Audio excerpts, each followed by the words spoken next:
Ассалаумағалейкум, қайырлы кеш, қалайсыздар? Бүгін тағы да машина жаққа келіп қалдым.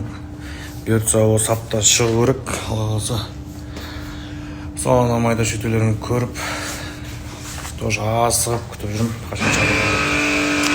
Осындай моментті қосып келеді ол да. Машинасыз жүргеніме 4-ші апта болатыр екен. Бір түрлі екен, негізі машина үйреніп қалғаннан кейін.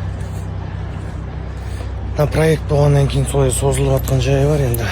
Осы 3 күннің ішінде бұйыртса шығады деген ойдамыз. Сол не өзгеріп жатыр деп жазып жатыр елдер. Бұйыртса полный обзор салатын боламын. Машина полный өзгерісте. Машина жоқ болғаннан кейін біраз тірліктерім қалып қалады. Біраз нәрсені настроением болмай қалады екен осылай. Нема бұл? Ұрысып қалады ма? Баршаңызға қайырлы күн. Біз эфирге дайынбыз. 3 күн демалыс бойы қонақ шақырған жайым бар. Сөйтіп үйде бақытет айып жүрдім.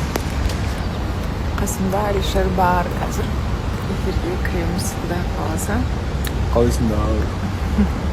Лайв сторис түсірмегелі көп болып кетті. Содан кейін бір шығып қояйын дегенім ғой.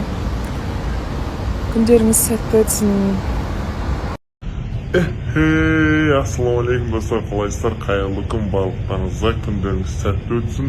3 күн демалыппыз достар, ойлаңыздаршы. 3 күн кәдімгі іш пысып кетті, үйде жатып барма. Эфирді қатты сағынып кеттім эфирді. Біреуге бейт көшеде жүргендерге пікір айтқым келіп, сенікі дұрыс емес деп айтқым келеді. Сондай кәдімгі сөйтіп сағындым.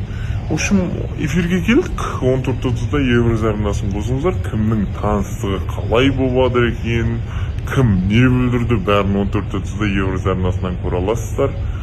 Міне, сырласу бөлмесінде отырмын, бір өзіммен өзім сырласып деп қоятын жаңа.